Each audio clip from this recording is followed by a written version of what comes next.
diferente. En psicología, el enfoque es centrado en las personas. El cambio es para que seamos felices, para que seamos realizados y para dejar de sentirnos mal. Y en un sentido, ¿verdad? No es que eso esté malo. Yo tampoco quiero sentirme mal. No somos ascetistas, no andamos por la vida cristiana golpeándonos con un látigo diciendo, ¿verdad? Por mi culpa, por mi culpa, por mi gran culpa. Y sufriendo. No, no estamos llamados a eso. Pero no estamos tratando de simplemente dejar de sufrir. Ese tampoco es el cambio, ni solo cambiar los comportamientos. El cambio bíblico es para la gloria de Dios principalmente. Esa es la gran diferencia. Porque fuimos creados, de acuerdo a Colosenses, lo vamos a ver en un momento, para la gloria de Dios. Entonces, si es así, el cambio es orientado a la gloria de Dios. Los versículos que están ahí nos habla, y los quise poner muy detalladamente, porque la Biblia habla de esas tres áreas. Habla de los sentimientos, y habla de las acciones, y habla de los pensamientos. En Mateo 9:4, Jesús dice, y conociendo Jesús los pensamientos de ellos, dijo, ¿por qué pensáis mal? Está hablando de pensamiento y lo asocia al corazón. Y entendemos que el corazón no es el órgano, ¿verdad? Físico, no es el órgano palpitante. Está hablando del ser interior. En Juan 14:1 Jesús dice, hablando de las emociones, no se turbe vuestro corazón. Cuando hablamos de alguien está turbado, en español agregamos una palabra un poquito más larga, decimos que está perturbado, ¿verdad? Está turbado, está preocupado, está ansioso, tiene, en español ahora diríamos tiene estrés, hay muchas sentimientos. No se estrese, dice ahí, no se turbe. Si cree en Dios, crea también en mí, dijo el Señor Jesús. Y por último, Mateo 15 habla que es del corazón que salen las acciones. El Señor Jesús dice, del corazón salen los malos pensamientos y seguidamente da una lista de conductas. Homicidios, adulterios, fornicaciones, hurtos, falsos testimonios y blasfemias. Entonces la Biblia sí nos habla que del corazón, del ser interior, del alma, de esto que no se ve, lo inmaterial, salen acciones, emociones y pensamientos. La Biblia sí habla al respecto de eso. La semana pasada, cuando terminé, estaba pensando algunos de los temas que vimos y de las preguntas frecuentes. Algo que me llamó la atención y algo que también creo que el Señor ha trabajado en mi corazón en esta semana, es que no es solamente hablar de la psicología y la consejería bíblica o del cambio. Hermanos, últimamente este tema de la consejería es un asunto de fe. Y ya les quiero explicar por qué digo es un asunto de fe y espero que se queden conmigo en ese punto. Vamos a la siguiente imagen, por favor. Y ya es un material nuevo, ¿verdad? El material de esta semana. Dice ahí el título de arriba, la ayuda para el cambio y superar mis problemas. Entonces, ¿verdad? La ayuda para el cambio y superar los problemas sí puede ser tratada bíblicamente. Esa es la tesis o ese es el punto que yo le estoy trayendo a ustedes hoy. Creo, de acuerdo a la palabra de Dios, que una persona con problemas sí puede ser ayudada bíblicamente. Y vamos a ver algunas preguntas que usted puede estarse haciendo en su mente en este momento. Usted puede pensar, bueno, eso es lo que cree usted, yo creo diferente. Sigamos. ¿Cuál es el fundamento bíblico para decir algo así? ¿Cuál es el fundamento bíblico?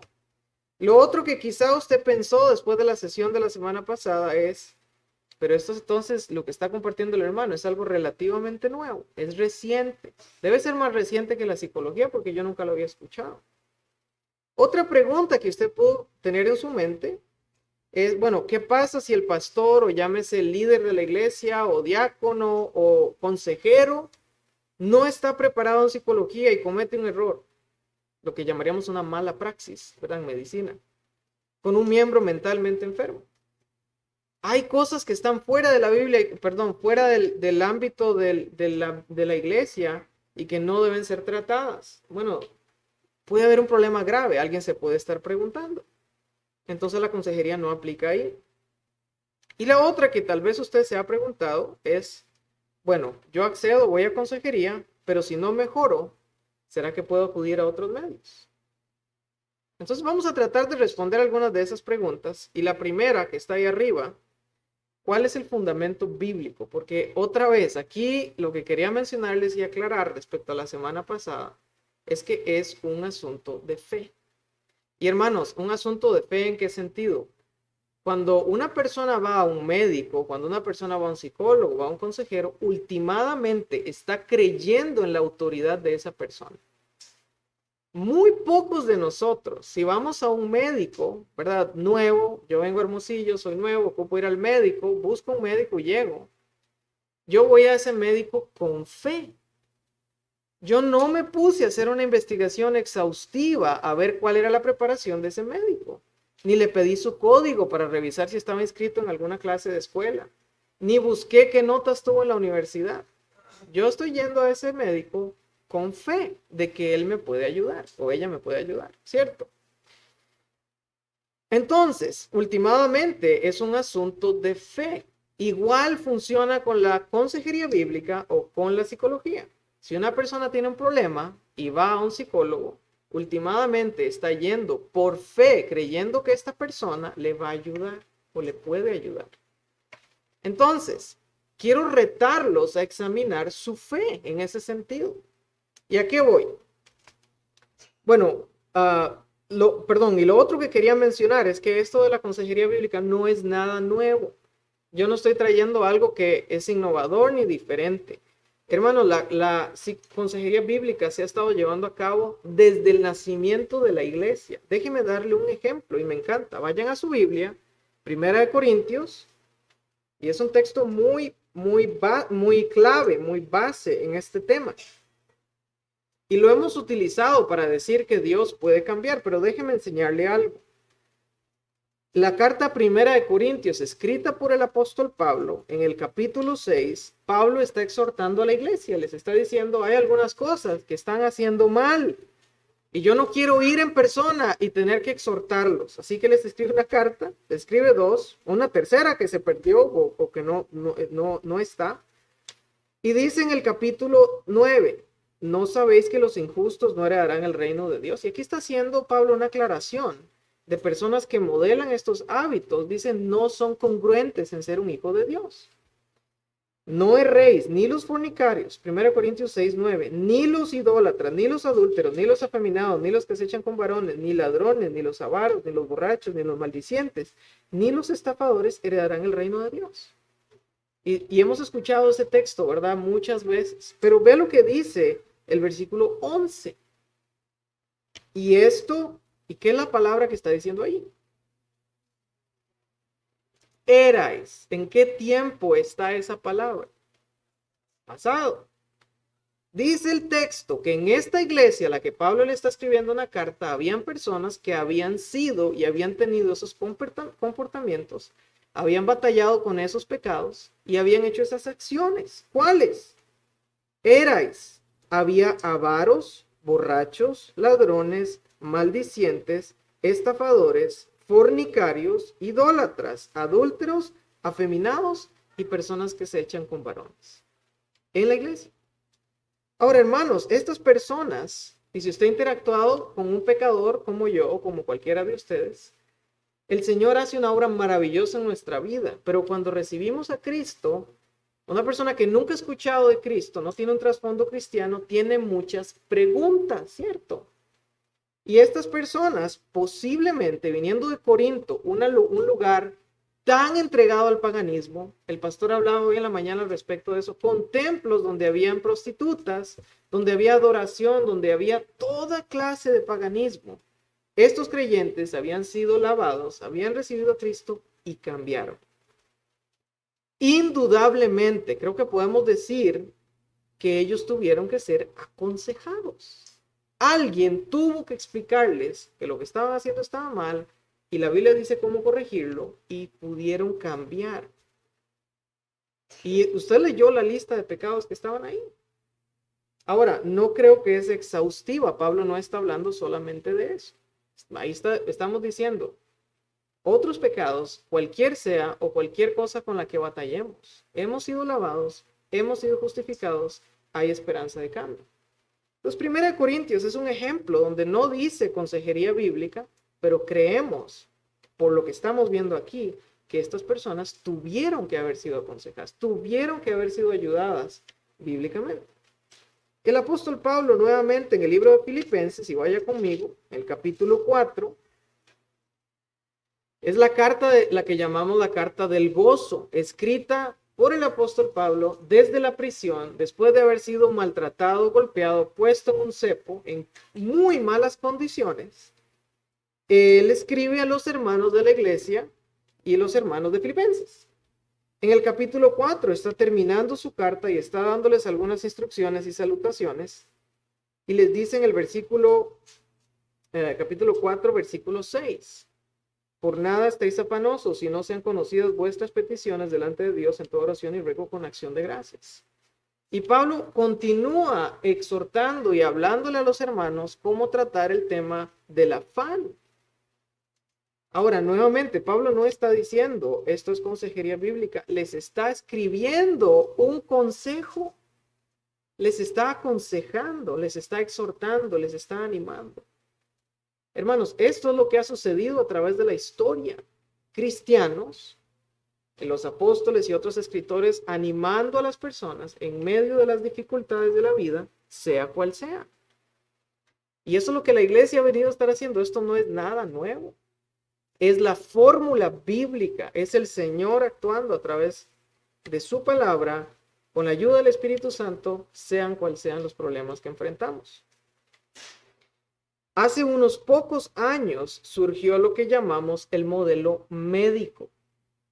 El modelo médico. El modelo médico lo que dice, les voy a leer una breve definición, cree que los trastornos mentales o los problemas emocionales, o como se guste llamar, ¿verdad? Las situaciones difíciles que atraviesan las personas, son el producto de factores fisiológicos, es decir, son originados físicamente. Es más utilizado por psiquiatras, es utilizado por algunos psicólogos y trata los trastornos mentales como enfermedades físicas y a menudo se utilizan medicamentos. Hasta el modelo médico también es algo relativamente reciente.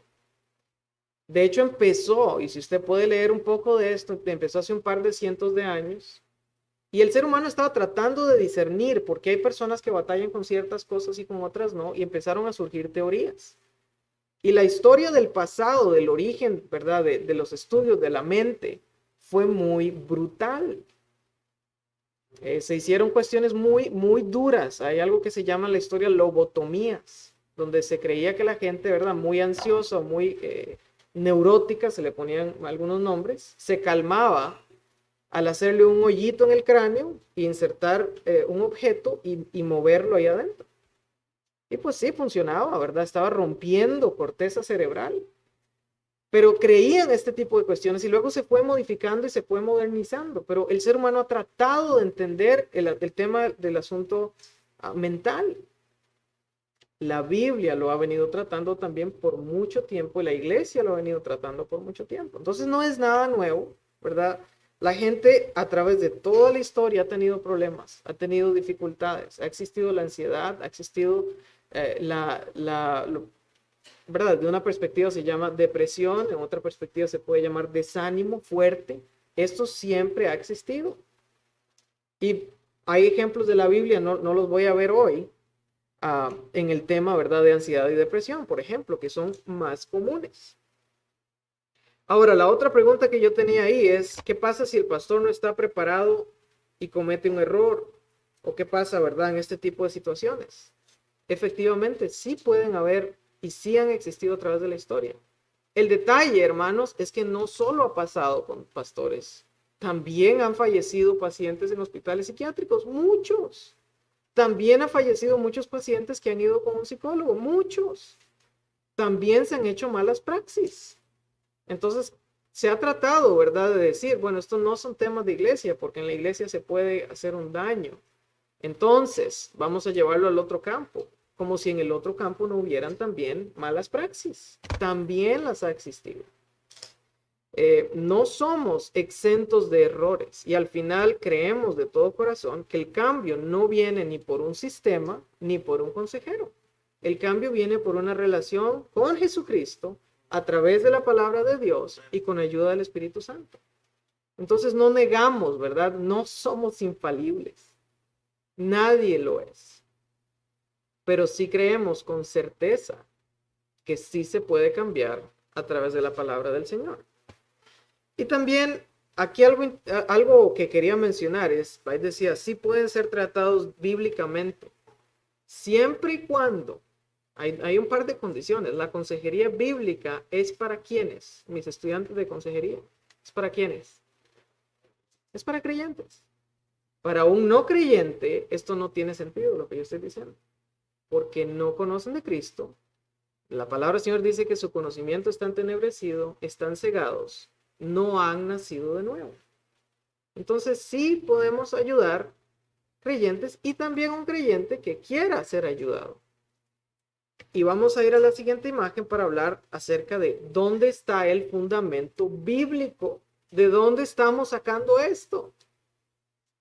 Las notas que estoy usando son una adaptación y estoy traduciendo algunos puntos de una clase que tomé en la universidad y tengo permiso del profesor. Entonces, ¿cuál es el fundamento bíblico para decir esto? Y un pasaje que me gusta mucho, que lo aclara muy bien, es 2 de Pedro, capítulo 1, versículos 2 al 3. Ustedes pueden verlo proyectado, pero les animo a que lo abran en su Biblia, para que lo veamos de ahí. 2 de Pedro, capítulo 1, versículos 2 y 3.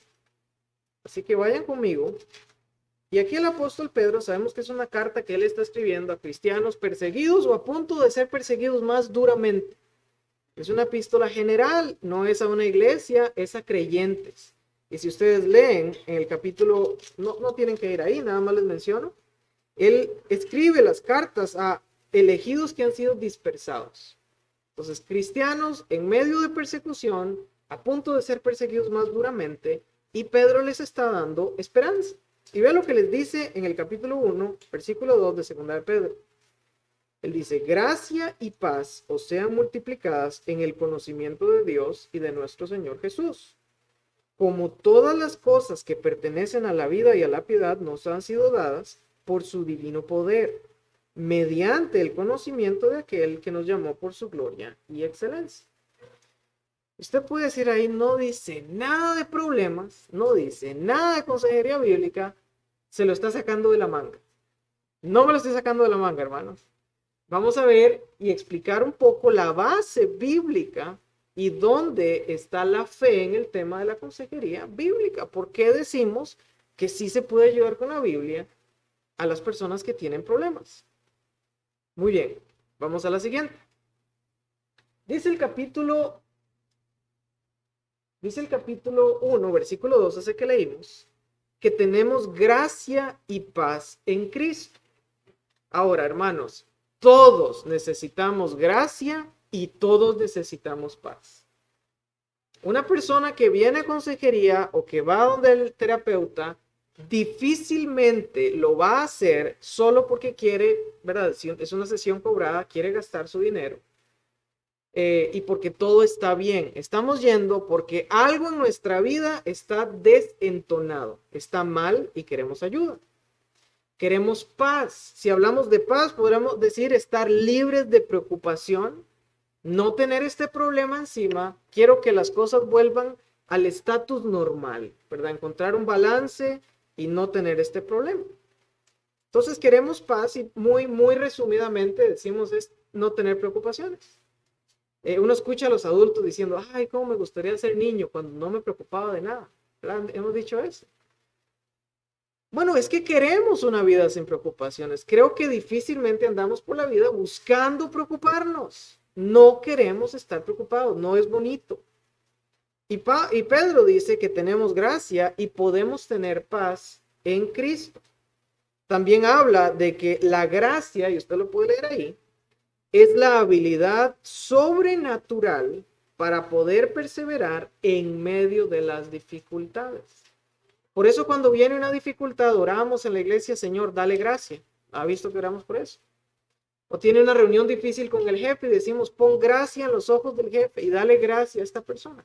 Queremos que en medio de las dificultades, sea cual sea, Dios nos dé ayuda sobrenatural para perseverar. Ahora, recuerde ese punto porque lo vamos a ver más adelante. Ayuda sobrenatural para poder perseverar en medio de las dificultades. Me hace recordar a Esteban cuando fue martirizado. Eso es gracia, es ayuda sobrenatural a punto de ser muerto y poder hablar de Cristo y levantar sus ojos y decirle a Jesús, Jesús, allá voy. ¿Verdad? Un ejemplo bíblico. Bástate de mi gracia, dice Pablo, y este pasaje es cuando Pablo tenía un aguijón de su carne. Hermanos, no sabemos cuál era el aguijón de la carne de Pablo. Y hay muchas teorías. Hay personas que dicen que era algo demoníaco. Hay otros que decían que era que tenía problemas de vista. No sé si he escuchado ese, por eso escribía con letras grandes. Hay otros que dicen que él era muy orgulloso y algo pasó. Otros dicen que Pablo, después de haber sido apedreado y haber naufragado, estaba desfigurado y tenía problemas físicos. No lo sabemos. Pero el problema de Pablo era tal que él le pidió a Dios, ¿cuántas veces que se lo quitara? 3 veces. Él dijo, Dios, quítamelo, quítamelo, por favor, quítamelo. Y Dios le dijo, bástate de mi gracia. Agárrate de la ayuda sobrenatural que yo te voy a dar en medio de tu problema. Y la última, y les quería nada más mencionar esto, escuché una vez que creen que Pablo tenía estrés postraumático. Hubo gente que tiene esa teoría, porque él persiguió cristianos, él los había matado y posiblemente dicen que no dormía bien y tenía visiones de cuando él persiguió. ¿De dónde sacan eso? No lo sé. Pero es una idea de cuál era el aguijón de la carne, sea cual sea, hermano. Pablo pudo haber tenido lo que hoy día llamamos X o Y trastorno mental. No sabemos qué tenía. Pero la respuesta de Dios es bástate de mi gracia. Agárrate de mi ayuda sobrenatural, es lo que está diciendo el Señor. Vamos a la siguiente. Y ahora entonces estamos viendo el desarrollo y qué dice la palabra de Dios acerca de este tema. ¿Cómo es que lo entendemos bíblicamente y por qué digo que es un asunto de fe? Encontramos gracia y paz en una persona. Hermanos, la gracia y la paz no están en las riquezas. Si no, las celebridades nunca cometerían suicidio. Y es bastante común, lamentablemente. ¿Verdad? No encontramos gracia y paz en una persona humana, si no, no existirían los divorcios. No encontramos gracia y paz en tener una familia perfecta, en un trabajo perfecto y en una vida libre de preocupaciones. No hay gracia y paz ahí. La gracia y la paz, esas dos cosas que necesitamos, están en una relación con Cristo.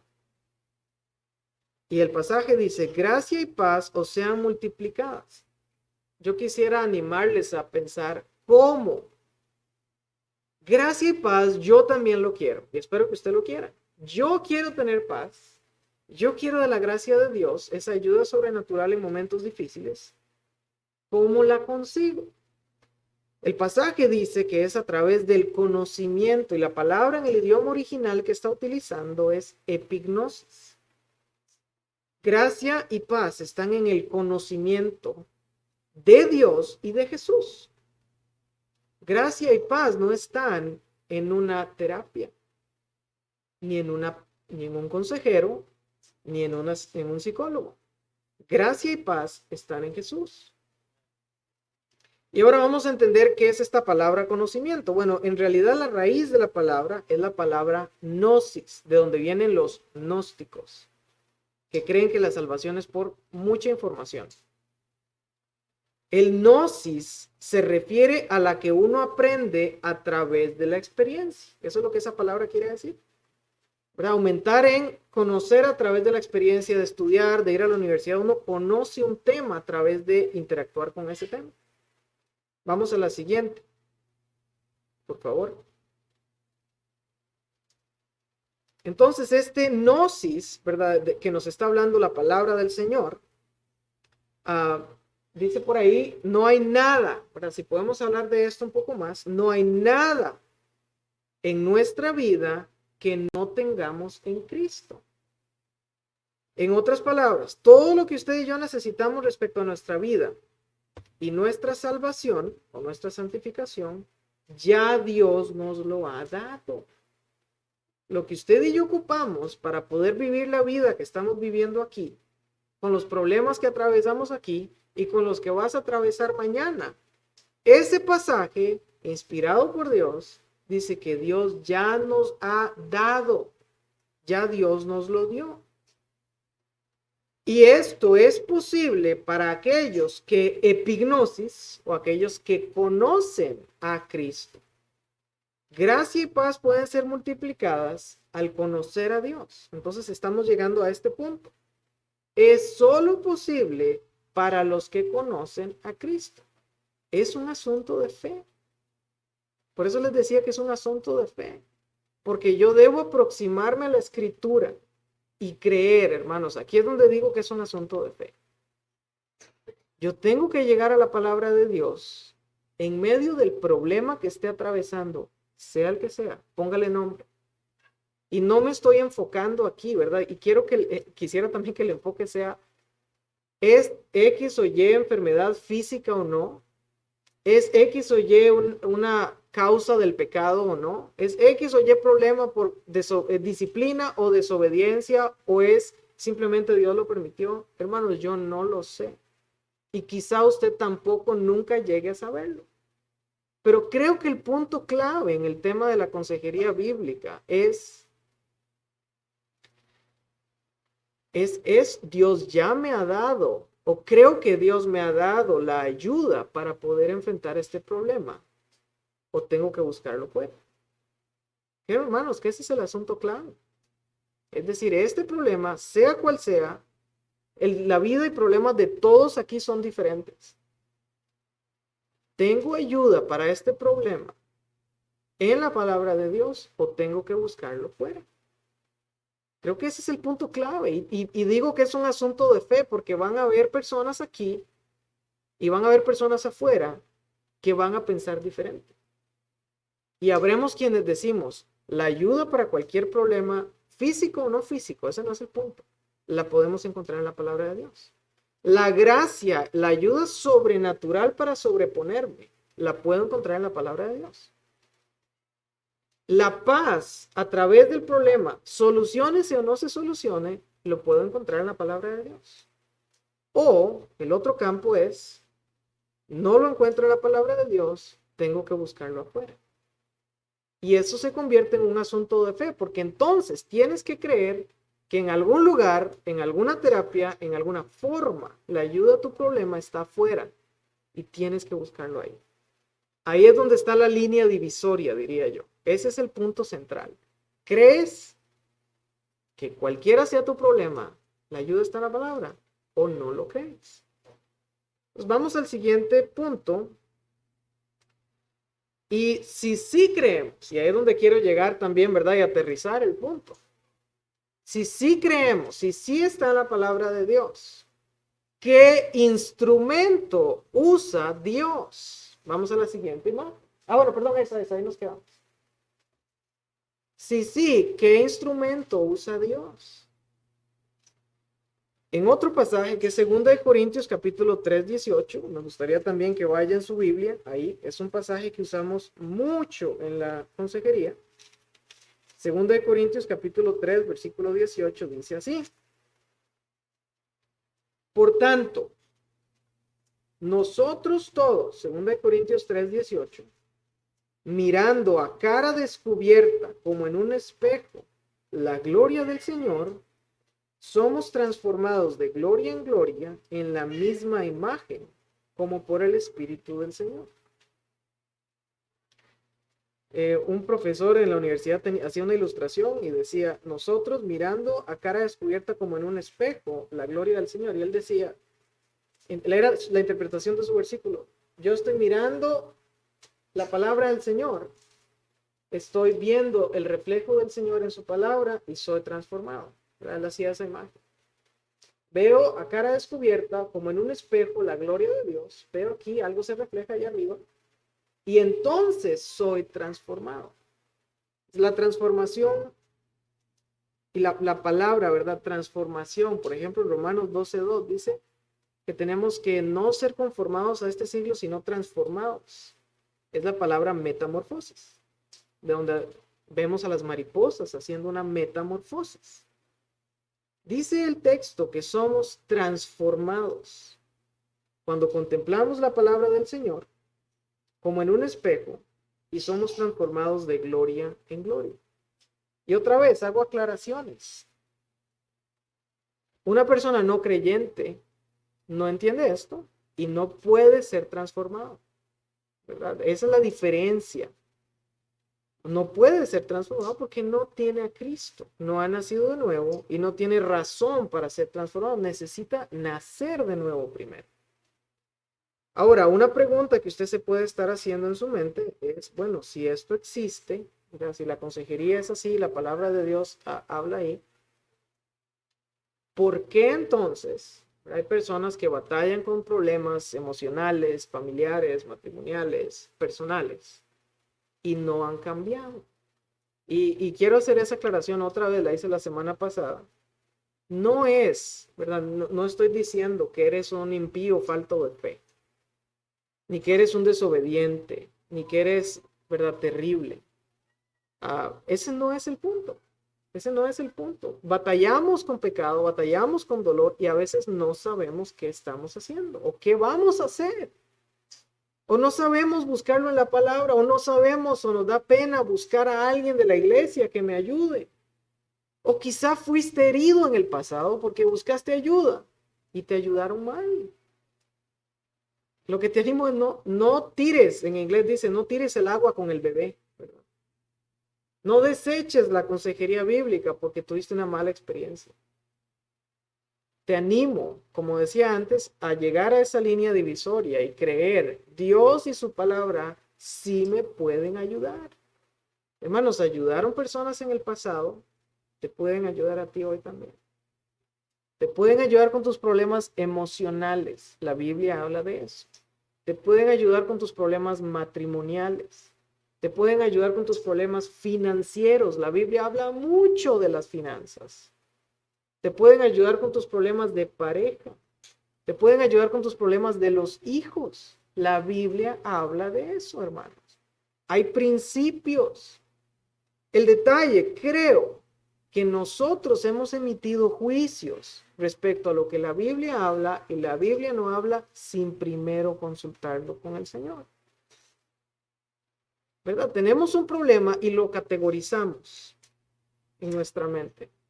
Esto es para la iglesia y pido oración y busco ayuda del Señor y su palabra. O esto es personal, la Biblia no dice nada, la iglesia no me puede ayudar. Y no busco ayuda. Y nosotros nos convertimos en jueces de lo que el Señor puede ayudar y lo que podemos buscar afuera ayuda. Y mi ánimo para ustedes es, la Biblia sí nos puede ayudar en medio de nuestros problemas, sea cual sea que enfrentes. Vamos a la siguiente. Y estoy terminando rápido. Conclusiones. Y ahora voy a abrir un espacio a ver si tenemos preguntas. Y la hermana, ¿verdad? Recuerden, es a través de Facebook y vamos a ver si hay alguna pregunta. ¿Cuáles son algunas de estas conclusiones respecto al tema de la consejería? Bueno, yo quisiera concluir con esto. Tenemos todo lo que necesitamos para una relación con Cristo. Nuestra salvación. El Señor ya lo proveyó. Y eso no nos cuesta creerlo, ¿verdad? Cristo me salvó de las consecuencias eternas del pecado. No voy a ir al infierno, soy salvo por gracia, voy a ir al cielo. Y ha utilizado la revelación de Cristo, este es el Evangelio en la Biblia,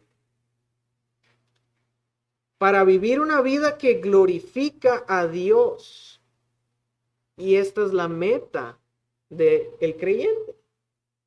Una vida que glorifique a Dios. ¿Y para qué? Bueno, o porque vamos a hacer buenas obras, las cuales el Señor nos mandó a hacer, y a esto le llamamos santificación. Somos llamados, somos salvos, tenemos el Evangelio y la revelación de Cristo para vivir una vida que glorifica a Dios, y el Señor nos ha dejado su palabra, en la cual podemos encontrar ayuda, sea cual sea nuestro problema. Entonces, nuevamente, les animo. ¿En qué criterio te estás basando para decir, este problema es tratable con la Biblia y este no? ¿Cómo llegaste a decidir y ser juez de algo así? ¿Qué categorías estás poniendo y diciendo, esta área Dios sí me puede ayudar y esta área no? ¿Por qué nos rehusamos a creer? Entonces, también esto nos debe llevar a analizar algunas otras cosas. Si fuiste herido en consejería, si fuiste o sentiste que tu confianza fue traicionada por alguien cuando contaste tus problemas y desechaste que Dios y su palabra te puedan ayudar y buscaste ayuda por fuera, creo que necesitas arreglar cuentas con el Señor. Hermanos, no fue culpa del Señor que no te pudieran ayudar. El Señor no falló, fallamos nosotros. Hemos fallado, somos humanos. Entonces, te animo a que perdones o pidas perdón o arregles cuentas. Y también si tú dices, bueno, si dices, es que yo no sabía. Yo inmediatamente llegué a la conclusión que habían cosas que la Biblia no trataba. Entonces era ignorancia. Bueno, con el favor de Dios, después de esta sesión, creo que ya no debería existir esa ignorancia. Muy básico, ¿verdad? Fue hoy. Entonces te animo a que digas, la siguiente vez que tengas un problema, sea cual sea, la pregunta que como creyentes nos debemos hacer, hermanos, ante todo en la vida, es ¿qué dice el Señor? No hay un área fuera de esa pregunta. ¿Tienes un problema en el trabajo? ¿Qué dice el Señor? ¿Y dónde lo dice? Pues en su palabra. ¿Tienes un problema en casa? ¿Qué dice el Señor? ¿Fuiste diagnosticado con una enfermedad? ¿Qué dice el Señor? Y no estoy diciendo que vas a buscar, ¿verdad? ¿Qué diagnóstico de enfermedades? ¿Qué dice el Señor cuando sufrimos? ¿Falleció un ser querido? ¿Qué dice el Señor? Él se compadece de los sufrientes. El Señor lloró cuando se murió Lázaro. ¿Tienes un hábito pecaminoso que ocupas cambiar? Pregúntate, ¿qué dice el Señor? Él tiene algo que decir. ¿Tienes una enfermedad o tienes un diagnóstico o tienes una situación que no le has dicho a nadie o estás batallando con algo privado? Pregúntate, ¿qué dice el Señor? ¿Y sabes qué dice? Sí te puedo garantizar algo. Segunda de Pedro 1, 2 y 3. Que Él te puede dar gracia y paz. Crece entonces en el conocimiento de el Señor. La paz en medio de tus problemas y la gracia para atravesarlos se encuentran en Jesucristo, en su palabra. Entonces, bien importante, les animo a que pensemos eso y les quería traer esta sesión respecto de la consejería porque, como les decía, es un asunto de fe. No debes, esperaría que lo creas y te animo a que lo hagas. Entonces vamos a concluir ahí, voy a concluir ahí yo la enseñanza y quisiera ver si la hermana me ayuda con preguntas y ella me va a ayudar a proyectarlas. Y vamos a tratar de responderlas con el favor de Dios. Si tiene más preguntas puede irlas generando en este momento. Y vamos a ver cuándo. Ahí está. Bueno, la primera pregunta dice, ¿cuál es la personalidad que debe tener un consejero? Pues, creo, hermanos, a la luz de la palabra de Dios y otra vez haciendo la pregunta, ¿qué dice la Biblia? La palabra del Señor dice que el Espíritu Santo, ¿verdad? Es el consejero, es el paracleto, es el ayudador. Y podemos ver que, por ejemplo, en Juan capítulo 14, vemos que Él es el guía, Él exhorta, el Espíritu Santo, Él convence de pecado. Vemos en el Señor Jesucristo el ejemplo, el consejero de consejeros. Isaías da una profecía que dice que el Señor Jesús iba a llamar admirable consejero. El Señor Jesús a veces fue muy directo. Otras veces lloró con los que lloraban. Él animó a los que estaban caídos. ¿Recuerda la historia de la mujer que fue sorprendida en adulterio? ¿Verdad? Y el Señor Jesús llegó y la querían apedrear y ahí dibujando en la tierra dice, bueno, el que está libre de pecado tire la primera piedra. Es un pasaje discutido y debatido, lo sé. Si existe, si estuvo en los manuscritos originales o no, pero enseña quién era Cristo. Él fue paciente, él fue perdonador. Entonces, un consejero, si queremos preguntarnos, debe reflejar los atributos de Cristo. ¿Y quién cae en la categoría de reflejar los atributos de Cristo? ¿Deberíamos reflejar los atributos de Cristo? ¿Quiénes? Todos. Y todos somos llamados a ser consejeros. Ahora, creo que la pregunta va dirigida a alguien, ¿verdad? Que dice, creo que Dios me ha dado el ministerio y el don, si podemos llamarlo, de la consejería. Creo que tiene que tener sus atributos. Debe ser una persona que escucha. Hermanos, en nuestra cultura latina pasa mucho que no escuchamos. Vamos a una conversación y la conversación a veces se vuelve en un monólogo y no en un diálogo. Pero una persona habla y el resto escucha. Somos llamados a escuchar. En el libro de Proverbios, no recuerdo la cita exacta, pero dice que el que habla antes de escuchar, básicamente, le es fatuidad y oprobio.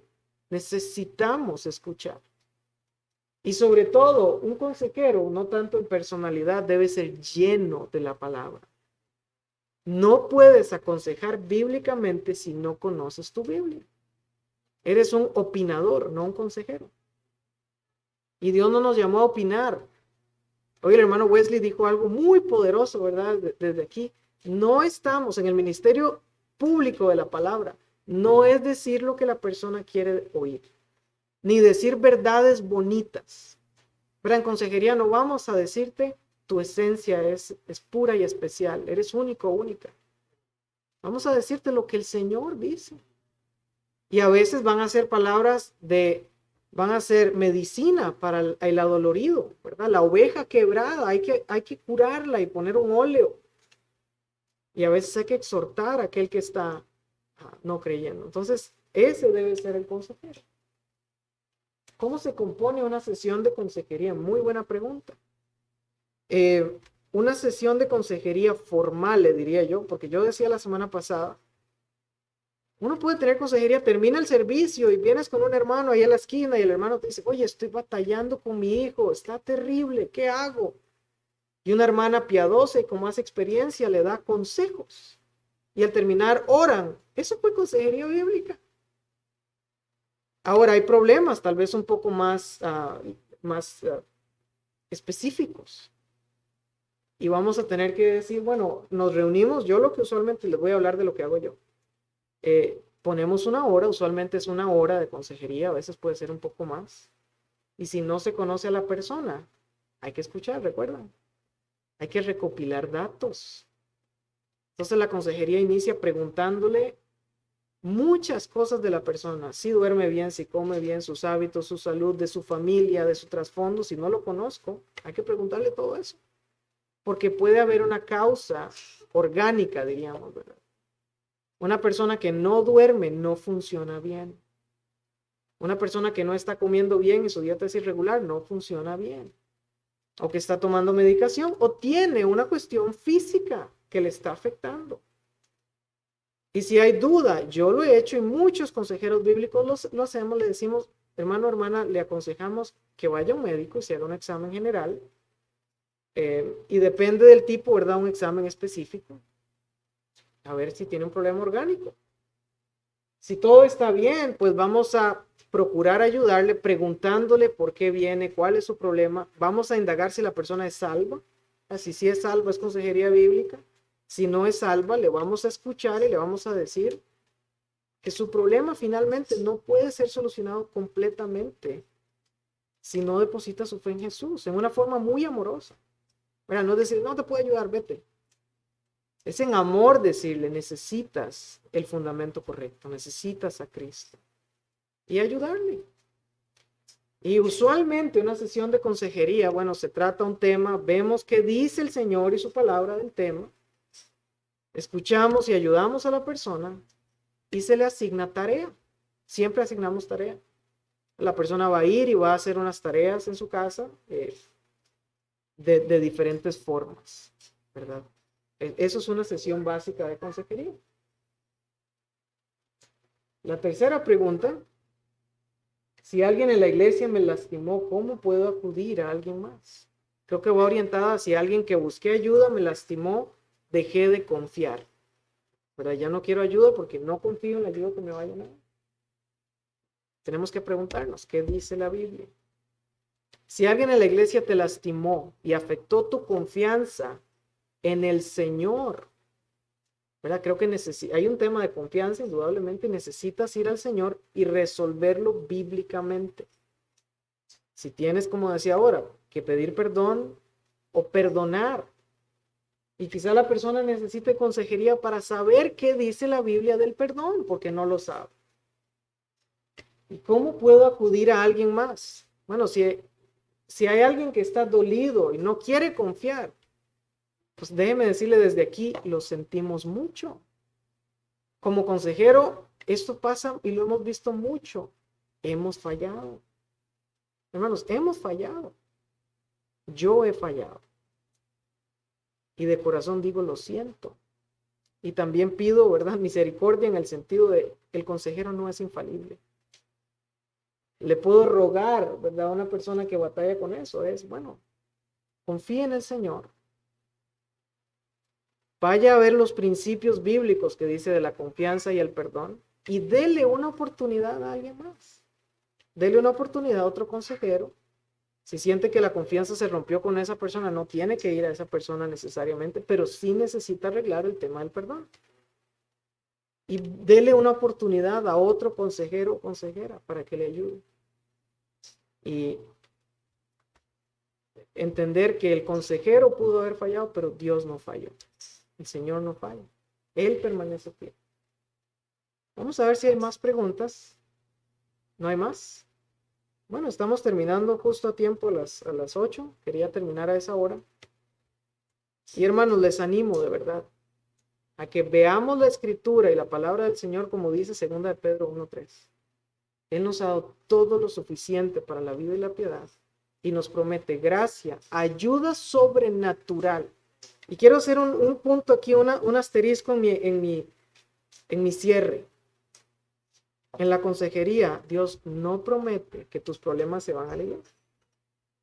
No podemos prometer a un aconsejado que su matrimonio se va a restaurar, que sus hijos van a volver, que su trabajo va a mejorar, que su salud va a mejorar o que su familiar va a volver. Pero sí podemos prometer con la esperanza puesta en el Señor que sea cual sea el problema que tienes, Dios te puede dar gracia para que atravieses el problema. Él te puede dar paz, no importa el problema que tengas. Hermano, lo digo de corazón, no importa el problema que tienes. Dios puede darte de su gracia y puede darte de su paz. Porque lo dice en su palabra, no lo dije yo. Así que le damos gracias a Dios y espero que haya sido de bendición. Si tienen preguntas, pueden buscarme al final del servicio. El Señor les bendiga. Voy a orar nada más para cerrar este tiempito. Gracias, Padre Celestial, por tu palabra, por la esperanza que en ella hay y porque